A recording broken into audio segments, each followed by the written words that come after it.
Daily Evening. The Infinite Life Sutra.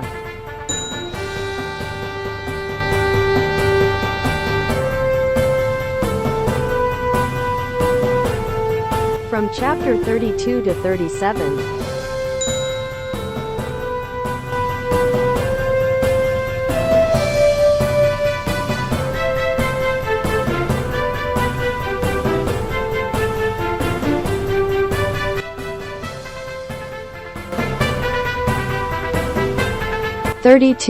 Limitless longevity and happiness.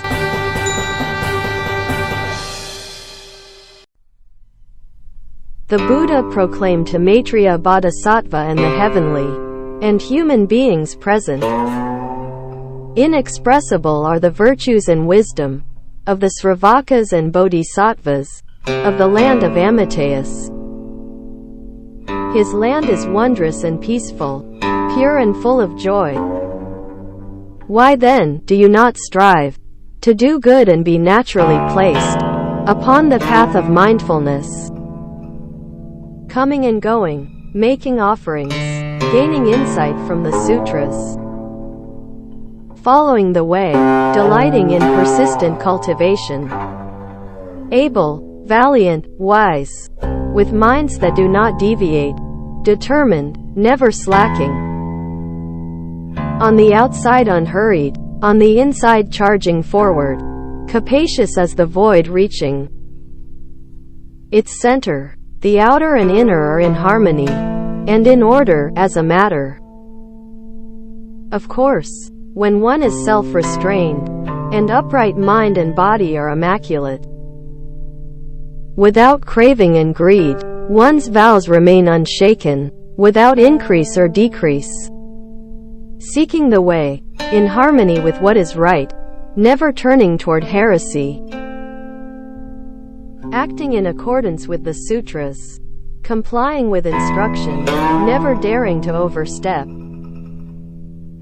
the line, all for the sake of the path esteemed, devoid of other thoughts, free from anxiety, naturally effortless, empty, creating nothing, peaceful and contented, free from desire, undertaking virtuous vows, wholeheartedly seeking their fulfillment, full of pity and compassion, fully in accord with ritual and duty, embracing the external and internal, going beyond and gaining release, naturally safeguarding their true immaculate whiteness, with unsurpassed ambition, pure concentration, peace and joy, like the breaking of dawn. The way is cleared, illuminating the real within the real, the very root of reality. Its true lights and appearances permeate one another, producing magnificent transformations. As the seven jewels emerge in Uttarakuru, from the void emerges myriad things. The radiant, the sublime, the luminous, excellent and extraordinary, without comparison, revealing that which has neither highs nor lows, penetrating that which has no limits. Each of you ought to strive, with great effort, to seek this, for you are certain to attain the transcendent Dharma, and rebirth in the Buddha land of Amitabha, a land of immeasurable purity, escaping the five destinies, blocked from evil paths.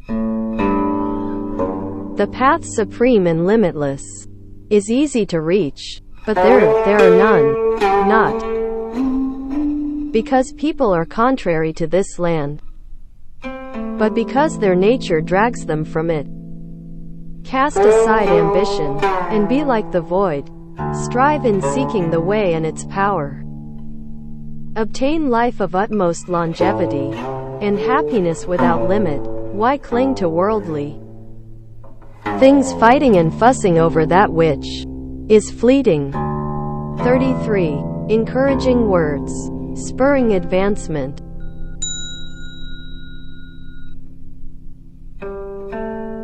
The worldly contend among each other over matters of little urgency. In this world of extreme wickedness and intense suffering, they strain their bodies with hasty exertion in pursuit of what brings them profit. Regardless of status, wealth, age and gender, everyone frets unceasingly, piling up worries, slaves to their own hearts. Those with land, fuss over land. Those without, fuss over that. With or without, worries are the same. Having one thing, they desire something else, yearning to be like others. Even if they possess little, still they fret over its impermanence. By floods and fires, robbers and thieves, enemies and creditors, it could be burnt, set adrift or seized, wiped out, gone forever. The heart is hard, the mind is inflexible, incapable of letting go, yet when life ends, all is left behind, nothing leaves here, for both rich or poor. Worries and agonies come in many forms. People of the world, father and son, brother and brother, husband and wife, parents and relatives, all should share in mutual love and respect, instead of hating and envying one another. Those who have, should share with those who have not, without greed or attachment, always gentle in word and bearing, never untoward or contrary. A quarrelsome mind, full of passion and fury, grows fiercer as time passes, until at last it turns to hatred. Thus in worldly matters, injury leads to more injury. Even if it comes not instantly, you must urgently consider putting a stop to this cycle. In the midst of craving and desire, people are born alone and die alone. A solitary entrance, a solitary exit. Your joys and sorrows are made for you alone. No one can take your place. The ever-evolving manifestations of good and evil actions follow you through rebirth. If paths diverge, there is no hope of meeting again. So why not? While time is ripe, strive to do good. What exactly are you waiting for? The worldly cannot perceive good and evil, omens ill or otherwise, portending fortune or disaster. Each compete in deeds. The body knows not what it does. The spirit is mired in darkness. Thus they embrace other teachings and delusions, beget more delusions. Impermanence is at their root.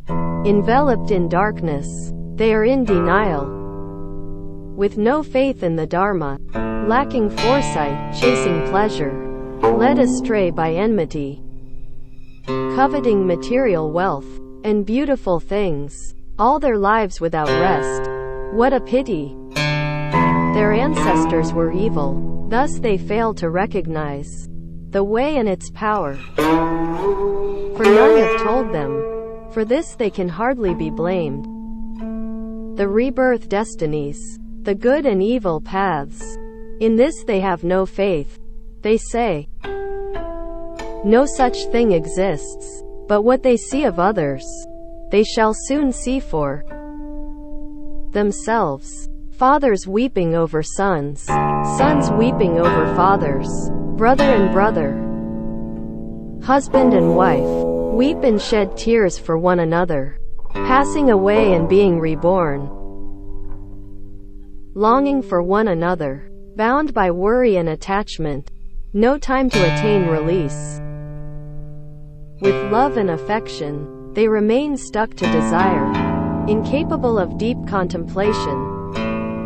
They cannot even consider following the way, yet in no time at all, life comes to an end.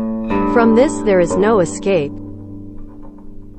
The way bewilders many, the awakened are few. They harbor a deadly poison, and an evil aura enshrouds them. In the deepest dark, they commit deeds based on falsehood. Defying heaven and earth, willfully they commit the utmost evil, until in an instant, their life is snatched away. From there they fall into the evil paths, with no hope of escaping.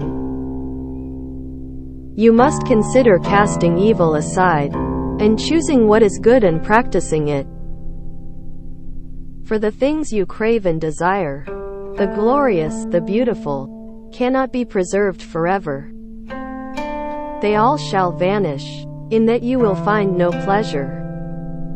You must make the effort to be reborn in the land of peace and happiness, where you can cultivate wisdom and insight, virtues that cannot be rivaled.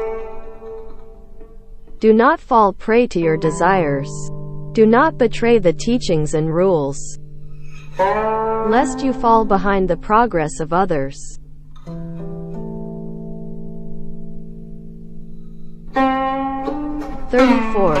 Seeing the light.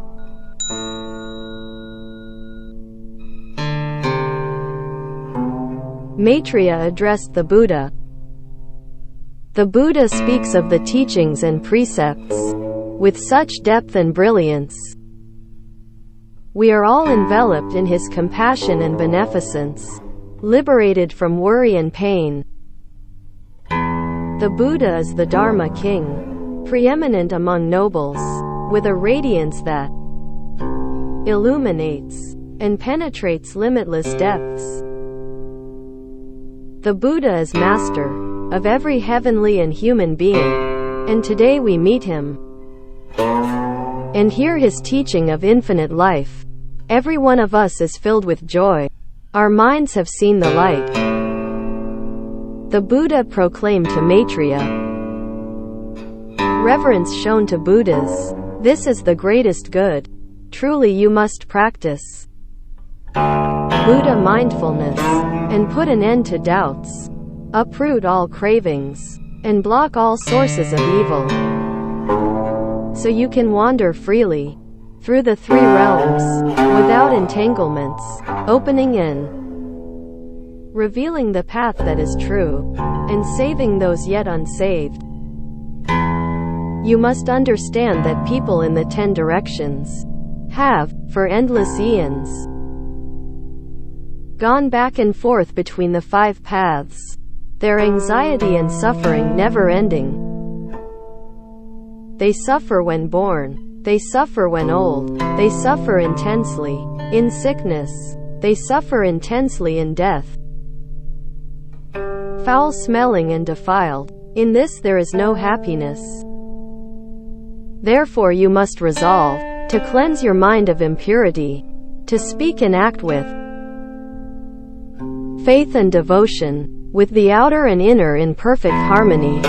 Such people can save themselves and uplift others, carrying them to the other shore, with total focus upon their aspiration. They accumulate virtuous roots. Although one strives lifelong, it amounts to a mere instant, compared with the hereafter in the land of Amateus, where one experiences joy and happiness without limits, where the cause of rebirth and death is forever uprooted, where suffering and vexation are never more, where one lives for a great many million eons, free to do as one wishes. Therefore each of you must strive and be beyond all doubt, for those who commit such an error are reborn on the borderlands, within walls formed of the 7 jewels, in state of disconnection for 500 years. Maitreya addressed the Buddha. For our sake, the Buddha has shown light upon his teachings. Thus we must focus solely upon study and practice, and do so with reverence, in accordance with his doctrine, never daring to doubt. 35. The evils and sufferings of an impure world.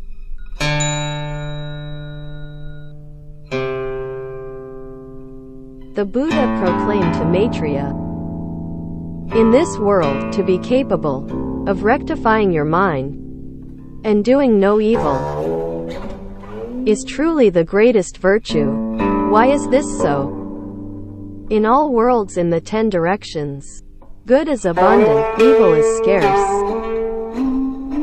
To open the way and edify is easy. Only in this world of 5 evils is suffering so intense.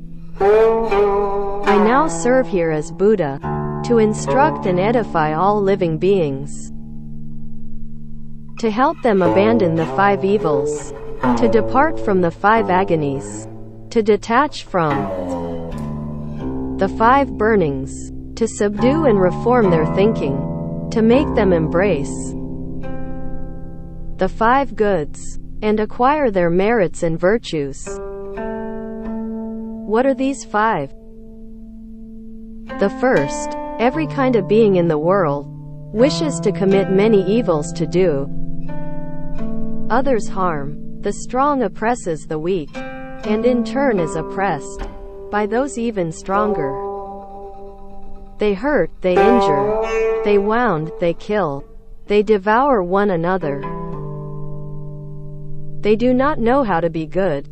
In consequence they receive a punishment most dire. Thus they are deprived and lonely, deaf, blind and mute, stupid and hateful, physically infirm and mentally deranged, all because in past lives they had no faith in the way and its power. Thus they were unwilling to do good. Those who are distinguished, the nobles, the wealthy and powerful, the worthy, the wise, the elders, the intelligent, and the brave, the gifted and the insightful, are the way they are, due to the loving kindness and filial piety practiced in past lives, and the good they did, and the virtues they acquired. This reality unfolds in the world, right before our eyes. When their lives end, they enter the netherworld. Reborn once more, they receive a body, changing form and switching paths. As a consequence, there exist denizens of hell, birds and beasts, crawling, flying and wriggling creatures, like the worldly dharma of imprisonment. There is intense suffering, a punishment most dire. Spirit and heavenly essence follow in the direction of one's crimes when receiving a lifespan.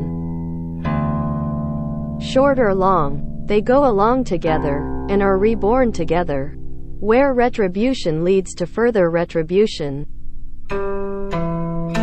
Yet the misfortune caused by evil has not ended. When their end comes, they cannot leave.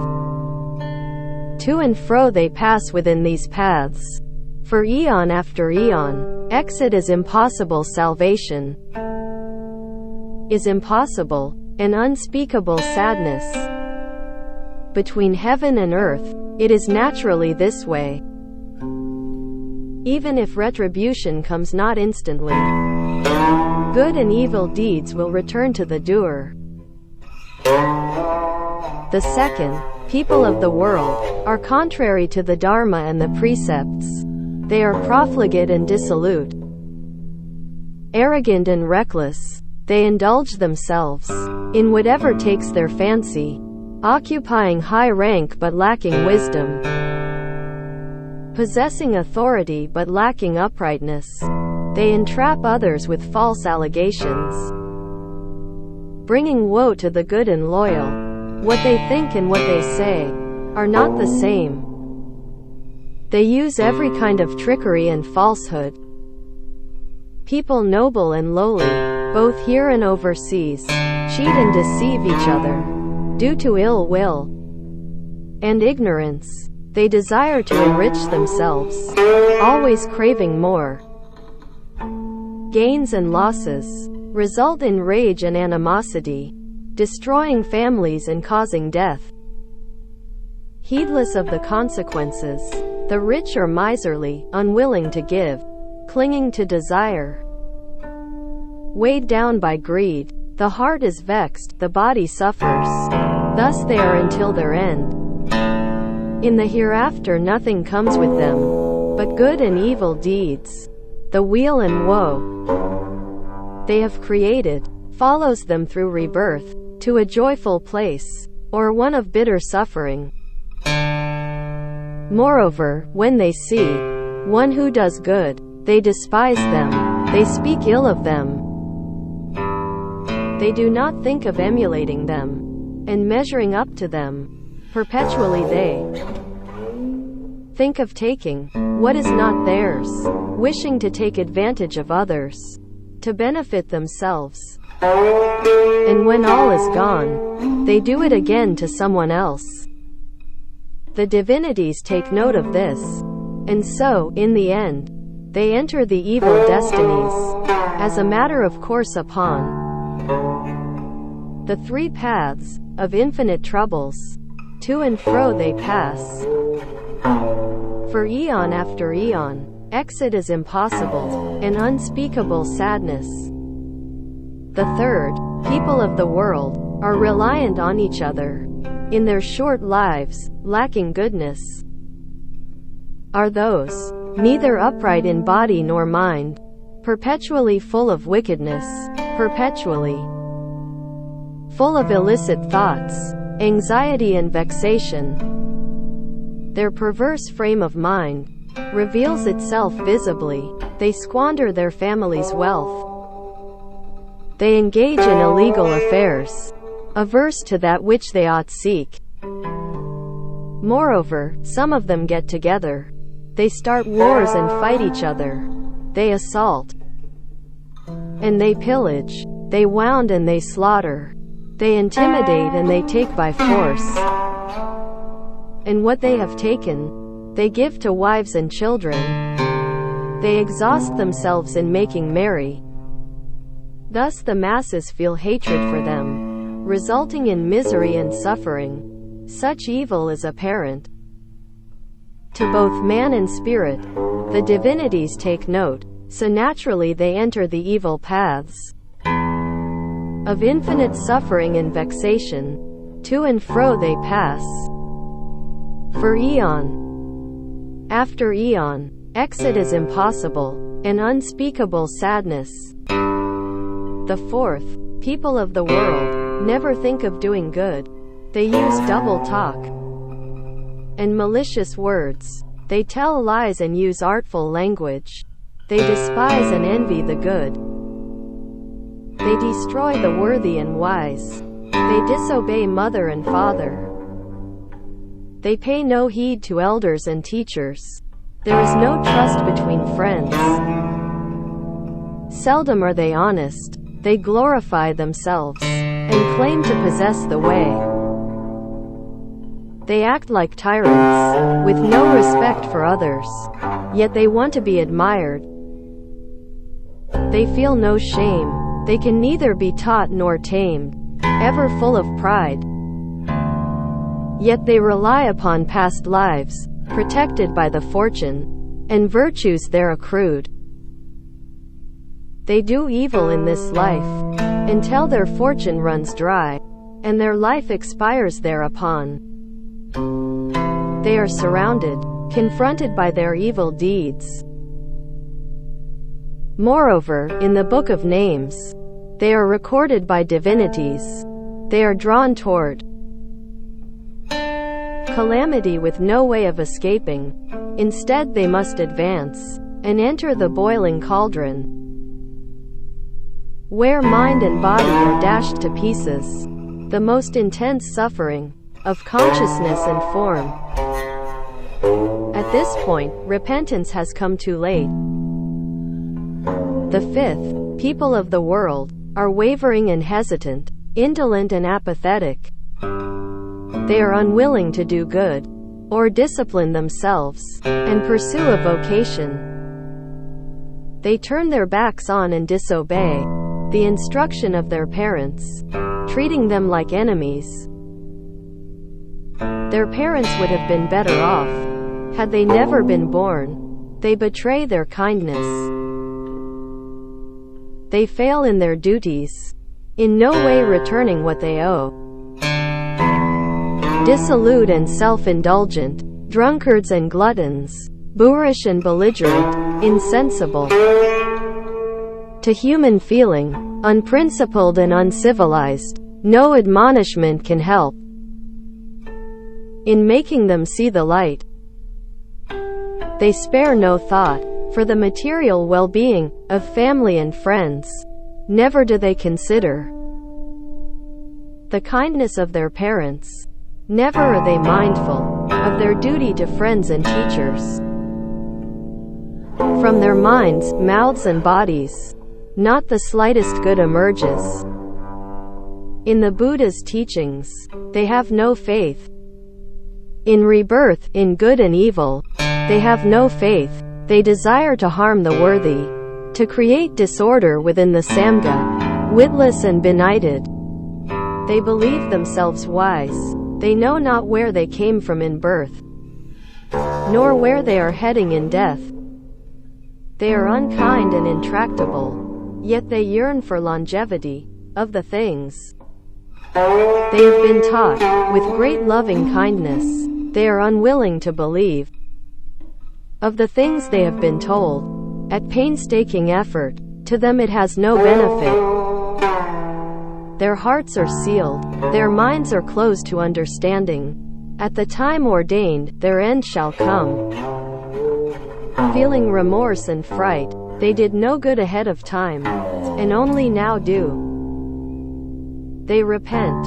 What is the use in that? Between heaven and earth are 5 distinct paths, the recompense for good and evil. Born together are fortune and misfortune, to be confronted on one's own. No one can do it for them. The good do good by way of joy. They partake in joy. By way of wisdom, they partake in wisdom. The evil do evil. By causing suffering, they partake in suffering. In a benighted state, they experience darkness. Who comprehends this? Only the Buddha comprehends. Few are those with faith. Few are those who practice his revealed words of instruction. Endlessly dying and being reborn, never leaving the evil paths. Thus are the people of the world. It is hard to get through them all. As a consequence, the 3 paths exist as a matter of course, where people experience infinite suffering and affliction, where endlessly they pass to and fro, for generation after generation, for eon after eon, with no hope of escaping. Release is impossible. Unspeakable sadness. Thus are the 5 evils, pains and burnings, like a great fire scorching the body. However, if one existing within them can focus their mind and control their thoughts, discipline their body and practice right mindfulness, make word and action correspond, act with total sincerity, do only good and no evil.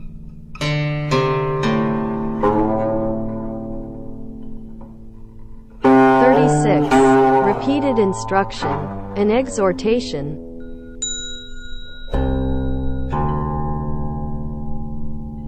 The Buddha proclaimed to Maitreya, I told you that the 5 evils, pains and burnings, give birth to one another. Those who still dare to commit them shall experience the evil paths. For some it begins in this life, with sickness and calamity, in a state neither alive nor dead, for all to see. For some, when the time comes, they enter the 3 evil paths, their faces ablaze with misery and cruelty. Together with their enemies, they wound and kill each other. The insignificant and imperceptible turn into difficulties of great severity. all because of greed and attachment to material wealth and alluring things, and unwillingness to show generosity, each only out to satisfy themselves, not caring whether their actions are upright or crooked, driven by foolish desire to enrich themselves. They compete for profit, for wealth and rank, for glory, splendor and momentary pleasure. Incapable of forbearance, they do not devote themselves to doing good. Their power and prestige, in no time at all, turns to dust and vanishes. The way of heaven unfolds, delivering justice as a matter of course. Alone they stand in trepidation of the place they shall soon enter. Thus has it been from antiquity to the present day. Such misery, truly lamentable. You have heard the Buddha's teaching. Now consider it with care. Each of you, upright and observant, lifelong, never slacking, venerate the noble and good. Extend to all your loving kindness. Seek to go beyond this world. Uproot the origins of samsara and every kind of evil. Leave the three paths behind, the way of trouble, fear and pain. Of your good actions, what shall be first? You must rectify mind and body, ears, eyes, mouth and nose. Physically and mentally purified, in harmony with what is good. You must not succumb to craving and desire. Commit no evil deeds. Be gentle in word and bearing. Single-minded in conduct, vigilant in every action, calm and composed, for hurried action ends in regret, and a lack of care undermines effort.